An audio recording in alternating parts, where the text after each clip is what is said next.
Bermejo, que es un 9x8 que además se puede bailar por ser de Tenina.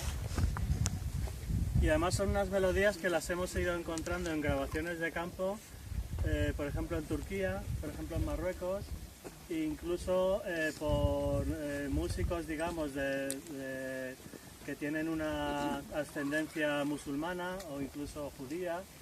O sea, serán seguramente melodías muy antiguas y que se han compartido absolutamente por todas las culturas, pues que se hayan ido mistelando y mezclando pues a lo largo de todo el lienzo del Mediterráneo.